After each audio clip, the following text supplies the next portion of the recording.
안녕하세요. 오늘 영상에서는 단순히 삭제된 한 편의 콘텐츠가 아니라 한 프로그램을 둘러싸고 벌어진 침묵과 균열, 그리고 그날 이후 아무도 말하지 않았던 진짜 이야기를 다룹니다. 2015년 12월에 어느 오후, 모두가 외면했던 그 순간에서 이 이야기는 시작됩니다. 2015년 12월 26일 오후 2시 31분, 서울 마포구의 한 공간은 이상하리만큼 조용했습니다. 평소라면 방송 관계자와 제작진의 대화로 가득했을 장소였지만 그날만큼은 공기 자체가 가라앉아 있었습니다. 회색 코트를 입은 중년의 남성이 카운터 앞에서 잠시 멈춰섰고 카메라가 돌아가지 않는 상황에서도 그의 눈빛은 쉽게 가라앉지 못했습니다. 그 인물은 불꽃야구의 총괄 연출자 장시원 PD였습니다. 그는 기자 앞에서 입을 열었지만 곧 말을 멈췄습니다. 녹음이 시작된 순간부터 끝날 때까지 정확히 47초 동안 아무 말도 하지 않았습니다. 그 침묵은 단순한 공백이 아니라 지난 일주일 동안 벌어진 모든 사건을 상징하는 시간처럼 느껴졌습니다. 이 침묵의 배경에는 불과 며칠 전 내려진 하나의 판결이 있었습니다.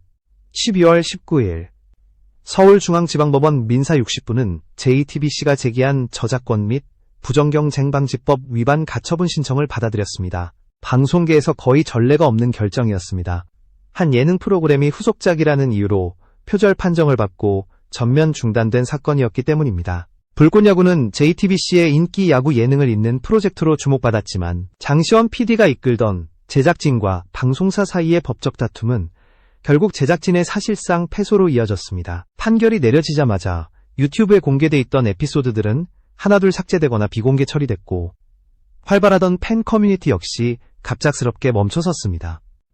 하지만 그날 현장에서 느껴진 공기는 단순히 콘텐츠가 사라졌다는 상실감과는 달랐습니다. 장시원 PD는 그 주 내내 공식적인 입장을 내지 않았고 기자들의 연락도 피했습니다. 제작진과의 대화 역시 최소한으로 줄어들었습니다. 그리고 며칠 뒤 그는 마포의 사무실이 아닌 한적한 카페에서 처음으로 말을 꺼낼 준비가 되었다고 전했습니다. 그는 출연자들을 단순한 배우나 출연진으로 부르지 않았습니다. 그들은 실제로 그라운드 위에서 부상을 당했고 진심으로 울었으며 매주 실력으로 그러나 이제 그들이 남긴 모든 기록은 말했습니다. 법적으로 문제된 결과물이 되어버렸다는 현실 앞에서 그의 목소리는 점점 낮아졌습니다. 여기서 잠깐, 이 이야기가 계속 의미를 가질 수 있도록 영상을 시청해주신 여러분께 감사드리며 앞으로도 더 깊은 이야기를 전할 수 있도록 채널 구독으로 함께해 주시길 바랍니다. 판결 이후 불과 일주일, 제작진은 모든 것이 끝났다고 생각했습니다. 그러나 예상과 달리 조용히 가라앉을 것 같던 상황은 전혀 다른 방향으로 흘러가기 시작합니다. 장시원 PD가 컵을 내려놓고 고개를 숙였던 그 순간은 오히려 새로운 갈림길의 시작이었을지도 모릅니다. 콘텐츠의 삭제가 모든 것을 끝내지 않았다는 사실을 그때는 아무도 정확히 알지 못했을 뿐이었습니다. 그리고 바로 그 지점에서 이 사건은 단순한 법적 분쟁을 넘어 더 큰 파문으로 번져나가기 시작합니다. 판결의 핵심은 단순한 저작권 분쟁이 아니었습니다. 12월 19일 내려진 서울중앙지방법원 민사 60부의 결정은 방송업계 내부에서도 충격으로 받아들여졌습니다. 법원은 JTBC가 주장한 저작권 침해와 부정경쟁방지법 위반 가능성을 인정하며 불꽃야구의 방송과 유통을 전면 중단하라는 가처분을 인용했습니다. 이 판단이 이례적이었던 이유는 단순히 형식이나 구성의 유사성을 넘어서 후속작으로 오인될 가능성 자체를 문제 삼았기 때문입니다. 그동안 한국 예능계에서 표절 논란은 수없이 반복되어 왔지만 대부분은 여론의 비판이나 내부 조정선에서 마무리됐습니다. 법원이 직접 나서 프로그램의 존속 자체를 막아선 사례는 거의 없었습니다. 이번 결정은 창작의 결과물이 법적 판단에 의해 즉각적으로 삭제되고 봉인될 수 있다는 선례를 남겼다는 점에서 업계 전체의 묵직한 경고처럼 받아들여졌습니다. 특히 디지털 플랫폼을 기반으로 한 독립 제작 환경에서는 그 파장이 더욱 클 수밖에 없었습니다. 판결문에서 주목받은 부분은 창작의 자유보다 원작 보호에 훨씬 더 무게가 실렸다는 점입니다. 법원은 불꽃야구가 기존 프로그램과 콘셉트, 구조, 전개 방식에서 유사성이 높다고 판단했고 이로 인해 시청자에게 동일한 콘텐츠로 인식될 위험이 있다고 봤습니다. 문제는 이 판단이 제작 의도나 현장 변화, 실제 촬영 방식의 차이까지 충분히 반영했는지에 대한 논란이 뒤따랐다는 점입니다. 법정 문장 몇 줄로 정리된 판단은 현장에서 수개월 동안 쌓아온 제작진의 고민과 실험을 설명하기에는 지나치게 단순해 보였다는 평가도 나왔습니다. 이 판결은 곧바로 현실적인 타격으로 이어졌습니다. 공개돼 있던 영상은 일제히 삭제되거나 비공개 처리됐고, 알고리즘을 타고 확산되던 클립과 하이라이트 역시 수치로 보면 단 몇 분 만에 끝난 조치였지만 그 안에는 수많은 사람의 시간이 함께 지워지고 있었습니다. 출연자들의 플레이 기록, 제작진의 연출 노트, 그리고 시청자들이 쌓아온 기억까지도 함께 말입니다. 법조계 일부에서는 이번 결정을 두고 법적으로는 충분히 가능한 판단이라는 평가를 내놓았습니다. 그러나 동시에 문화 콘텐츠의 특성을 지나치게 획일적인 기준으로 재단했다는 비판도 함께 제기됐습니다. 콘텐츠는 제조물처럼 동일성을 명확히 구분하기 어렵고, 특히 예능이라는 장르는 시대와 사회 분위기에 따라 자연스럽게 닮아갈 수밖에 없다는 지적이었습니다. 그럼에도 불구하고 법원의 판단은 이미 내려졌고, 그 순간부터 논의의 중심은 누가 옳았는가에서의 판결이 무엇을 남겼는가로 옮겨가기 시작했습니다. 바로 이 지점에서 판결은 더 이상 법정안의 문제가 아니게 됩니다. 제작 현장과 시청자, 그리고 업계 전체가 이 결정을 어떻게 받아들이고 해석하느냐에 따라 불꽃야구 사건은 단순한 분쟁을 넘어 하나의 상징으로 자리 잡기 시작합니다. 그리고 그 변화의 신호는 예상보다 훨씬 빠르게 팬들로부터 나타나기 시작했습니다. 판결 이후 가장 먼저 움직인 쪽은 제작사도 방송사도 아니었습니다. 침묵을 깨뜨린 것은 시청자들이었습니다. 12월 25일 한 유명 야구 커뮤니티에 올라온 장문의 글 하나가 모든 흐름을 바꿔놓았습니다. 글의 첫 문장은 단순했지만 강력했습니다. 우리는 콘텐츠가 아니라 사람을 기억한다. 이 문장은 불꽃야구를 둘러싼 논쟁의 초점을 단숨에 바꿔버렸습니다. 해당 글은 업로드된 지 12시간 만에 18만 건 이상 공유되며 SNS와 포털 실시간 검색어를 장악했습니다. 글의 내용은 감정에 호소하는 항의문이 아니었습니다. 오히려 차분하면서도 단호했습니다. 불꽃야구에 출연했던 인물들은 단순한 방송 출연자가 아니라 실제로 기록을 남긴 선수들이며 그들의 커리어는 어느 방송사의 소유물이 될 수 없다는 주장입니다. 프로그램이 중단되더라도 그들이 흘린 땀과 남긴 순간까지 함께 삭제될 수는 없다는 메시지는 빠르게 공감을 얻었습니다. 팬들은 문제의 본질을 법적 판단 이전으로 끌어올렸습니다. 유튜브에서 이어진 반복적인 신고와 콘텐츠 삭제가 법원의 최종 판단이 나오기 전부터 이루어졌다는 점을 지적하며 이는 단순한 권리 보호가 아니라 독립 제작 환경에 대한 압박일 수 있다는 의문을 제기했습니다. JTBC가 원작 보호를 강조하는 동안 시청자의 권리와 제작자의 창작 자유는 어디에 존재하는가라는 질문이 곳곳에서 터져 나왔습니다. 이 질문은 더 이상 특정 프로그램만의 문제가 아니었습니다. 흥미로운 점은 이 움직임이 특정 팬층에 국한되지 않았다는 사실입니다. 야구 팬 커뮤니티를 넘어 방송 비평 채널과 문화 콘텐츠를 다루는 포럼들까지 논의에 가세했습니다. 일부 시청자들은 불꽃야구가 완벽한 프로그램이었는지를 묻지 않았습니다. 대신 시스템 바깥에서 시도된 실험이 어떤 방식으로 종료되었는지에 주목했습니다. 그 과정이 공정했는가? 그리고 그 결과가 과연 모두에게 납득 가능한가에 대한 문제 제기가 이어졌습니다. 이 여론의 확산은 JTBC 내부에도 미묘한 파장을 일으켰습니다. 공식 입장은 여전히 법적 승리라는 표현에 머물러 있었지만 내부에서는 다른 목소리가 흘러나오기 시작했습니다. 익명을 요청한 한 전직 관계자는 초기에는 단순한 브랜드 관리 차원의 대응으로 시작됐지만 어느 순간 감정적인 대립처럼 변질된 느낌을 받았다고 전했습니다. 특히 디지털 콘텐츠를 담당하던 일부 팀에서는 과도한 대응이 오히려 더 큰 반발을 불러온 것이 아니냐는 의견도 있었다고 말했습니다. 팬덤의 연대는 단순한 지지 선언을 넘어 행동으로 이어졌습니다. 불꽃야구 관련 해시태그는 하루 만에 수만 건 이상 사용되었고 조용히 끝내지 않겠다는 문구가 하나의 슬로건처럼 퍼져나갔습니다. 이 시점부터 사건의 성격은 명확히 달라졌습니다. 더 이상 제작진과 방송사 사이의 분쟁이 아니라 콘텐츠를 둘러싼 구조와 권력의 문제로 인식되기 시작한 것입니다. 그리고 이 변화는 곧 아무도 예상하지 못했던 또 다른 반전으로 이어지게 됩니다. 여론이 거세질수록 그 파장은 서서히 JTBC 내부를 향해 번져 들어갔습니다. 겉으로 드러난 공식 입장과 달리 조직 안쪽에서는 이 사안을 바라보는 온도차가 분명히 존재했습니다. 특히 디지털 콘텐츠와 외부 협업을 담당하던 일부 인력들 사이에서는 이번 대응이 과연 최선이었는지를 두고 조심스러운 의문이 제기되기 시작했습니다. 문제는 이 목소리들이 공개적으로 드러나기에는 조직의 구조가 지나치게 단단했다는 점이었습니다.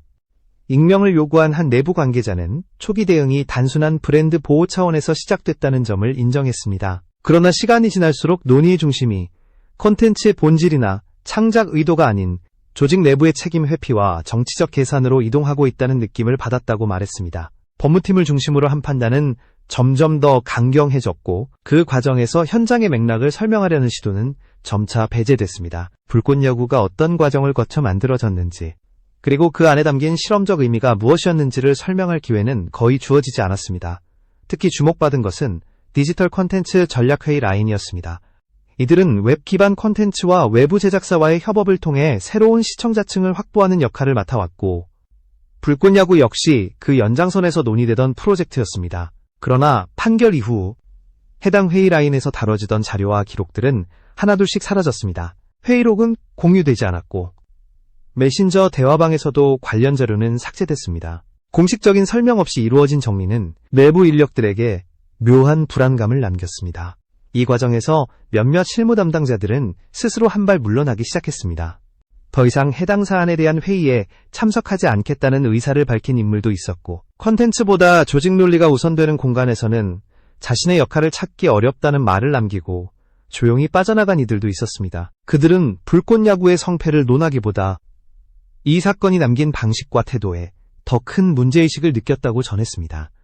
내부의 균열은 외부에서는 쉽게 보이지 않았지만 분명히 존재했습니다. 법적 승리를 강조하는 공식 발표와 달리 현장과 가까웠던 인력들 사이에서는 이 사건이 장기적으로 브랜드에 어떤 영향을 미칠지에 대한 우려가 커지고 있었습니다. 콘텐츠를 보호한다는 명분 아래 사람과 이야기 그리고 신뢰가 함께 손상되고 있는 것은 아닌가라는 질문이 조심스럽게 오갔습니다. 그리고 바로 그 무렵 이 사건의 흐름을 바꿀 수 있는 예상치 못한 신호가 외부에서 도착합니다. JTBC 내부의 논쟁이 여전히 정리되지 않은 상태에서 장시원 PD의 휴대폰으로 한 통의 메시지가 전달되면서 상황은 새로운 국면을 맞이하게 됩니다. 그 메시지는 길지 않았습니다. 형식적인 인사도 복잡한 조건도 담겨있지 않았습니다. 컨텐츠가 사라져도 사람은 남습니다. 그리고 이어진 한 문장, 혹시 함께 새로운 무대를 준비할 생각은 없으신가요? 발신자는 이름을 밝히지 않았지만 업계에서는 한국에서 활동하는 다국적 스포츠 기업이라는 점만으로도 충분히 파장이 일었습니다. 장시원 PD에게 도착한 이 짧은 문자는 멈춰있던 사건의 시간을 다시 움직이기 시작하게 만든 결정적 계기였습니다. 장시원 PD는 즉각 미팅을 수락했습니다. 법적 분쟁이 한창 진행 중인 상황에서의 만남이었기에 주변에서는 조심스러운 반응도 많았습니다. 그러나 그에게 이 제안은 단순한 사업협업 이상의 의미를 지니고 있었습니다. 삭제된 영상 이후 처음으로 누군가가 불꽃야구를 콘텐츠가 아닌 사람과 이야기의 집합으로 바라보고 있다는 신호였기 때문입니다. 그날 이후 이 만남은 점차 하나의 다큐멘터리 프로젝트로 구체화되기 시작했습니다. 이 소식은 조용히 그러나 빠르게 퍼져나갔습니다. 공식 발표가 나오기 전부터 업계 관계자들 사이에서는 장시원 PD가 완전히 다른 형태의 무대를 준비하고 있다는 이야기가 돌기 시작했습니다. 불꽃야구라는 이름은 더 이상 사용할 수 없었지만 그 안에 담겼던 철학과 기록, 그리고 사람들의 이야기는 다른 방식으로 이어질 수 있다는 가능성이 제기된 것입니다.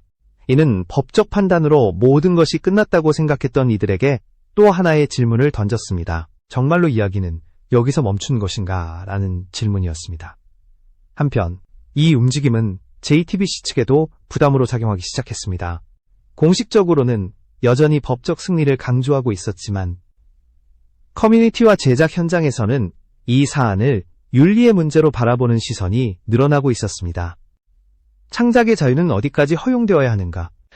그리고 지식재산권 보호는 어떤 방식으로 행사될 때 정당성을 얻는가라는 논의가 조심스럽게 확산됐습니다.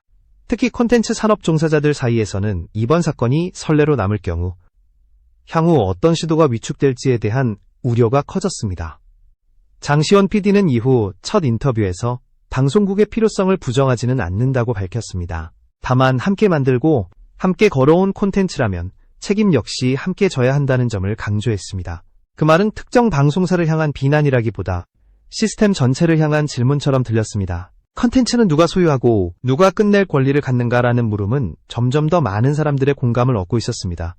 이 시점에서 불꽃야구 사건은 완전히 다른 단계로 접어듭니다. 단순한 분쟁이나 중단된 프로그램의 이야기가 아니라 한국 콘텐츠 산업이 안고 있는 구조적 한계를 드러내는 사례로 인식되기 시작한 것입니다. 그리고 그 흐름은 아직 끝나지 않은 마지막 장면을 향해 천천히 이어지고 있었습니다. 이야기의 마지막은 법정이나 회의실이 아니라 한밤중에 스튜디오에서 시작됩니다. 12월 19일 밤 11시 47분. 붉은 촬영 등이 꺼지기 직전 한 명의 스태프가 조용히 휴대폰 화면을 내려다보고 있었습니다. 그 화면에는 JTBC 법무팀이 보낸 판결 요약본 링크가 담겨 있었습니다. 단 8줄에 불과한 문장이었지만 그날 밤 그 공간에 있던 사람들의 호흡을 바꾸기에는 충분했습니다. 누구도 말을 하지 않았고 누구도 끝났다고 말하지 않았습니다. 그러나 모두가 알고 있었습니다. 무언가 되돌릴 수 없는 선을 넘어섰다는 사실을 말입니다. 불꽃야구는 그들에게 단순한 예능 프로그램이 아니었습니다. 프로 무대에서 물러난 뒤 은퇴를 고민하던 선수들에게 방송이라는 낯선 공간은 마지막 기회였고, 제작진에게는 기존 시스템 바깥에서 진짜 야구를 보여줄 수 있는 실험장이었습니다. 그래서 이 사건은 단순한 콘텐츠 중단이 아니라 한 세대의 가능성이 멈춰 선 순간처럼 받아들여졌습니다. 장시원 PD는 그날 이후 단 한 번도 스튜디오에 들어오지 않았습니다. 그를 대신해 현장을 정리하던 조연출은 책상 위에 남겨진 메모 한 장을 발견했다고 전했습니다. 그 메모에는 짧은 문장이 적혀 있었습니다. 삭제된 건 영상이 아니라 신뢰였다. 이 문장은 사건의 본질을 가장 정확하게 요약하고 있었습니다. 법적 판단으로 삭제된 것은 파일이었지만 함께 만들어온 관계와 믿음은 그보다 먼저 사라지고 있었던 것입니다. 이후 JTBC와 제작진 사이에는 어떤 실질적인 소통도 이어지지 않았습니다. 마지막 통보서가 전달된 뒤 모든 대화는 끊겼습니다. 모두가 끝났다고 생각했던 그날 밤, 스튜디오 내부에서는 조용한 회의가 열렸습니다. 조연출과 홍보 담당, 촬영 감독이 자리에 있었고 영상통화로 연결된 장시원 PD가 화면 속에 나타났습니다. 그 자리에서 누군가 조용히 물었습니다. 우리는 뭘 잃은 거죠? 그 질문에 아무도 답하지 못했습니다. 다음 날 새벽, 그들은 마지막 영상 하나를 비공개로 업로드했습니다. 제목은 우리가 지웠던 순간들. 이 영상은 공개되지 않았지만 그 안에는 카메라가 꺼진 뒤 흘린 출연자들의 눈물과 중계석 뒤에서 혼자 녹음한 장시원 PD의 멘트, 그리고 방송사와 마지막으로 주고받은 메일 일부가 담겨 있었습니다. 특히 한 줄의 녹취록은 큰 파문을 남겼습니다. 조용히 끝내는 게 서로에게 좋다는 말, 누구의 목소리인지는 확인되지 않았지만 이 문장은 팬들에게 분노를, 업계에는 긴장을 불러왔습니다. 그 이후 커뮤니티에서는 조용히 끝내지 않겠다는 문장이 슬로건처럼 퍼져나갔습니다. 해시태그는 하루 만에 수십만 건 가까이 사용됐고 일부 광고주들은 조심스럽게 편성 재검토를 언급하기 시작했습니다. 이 순간부터 사건은 제작진과 방송사 사이의 다툼을 넘어 창작자와 시스템 사이의 충돌로 인식되기 시작했습니다. 누가 콘텐츠를 소유하는가? 그리고 누가 그것을 지울 권리를 갖는가라는 질문은 더 이상 특정 프로그램의 문제가 아니었습니다. 장시원 PD는 마지막으로 이렇게 말했습니다. 방송국이 필요 없다는 뜻은 아니다. 다만 함께 만들었고 함께 걸어온 이야기라면 책임도 함께 져야 한다는 것이다. 이 말은 결론이 아니라 질문처럼 남았습니다. 기억은 누구의 것이며 침묵의 책임은 누구에게 있는가? 지금 이 순간에도 어딘가에서는 삭제되지 않은 한 장면을 되감고 있을지도 모릅니다. 판결문도 숫자도 없는, 눈을 질끈 감은 한 PD의 얼굴만 남아있는 그 장면에서 이 이야기는 어쩌면 이제야 시작되고 있는지도 모릅니다.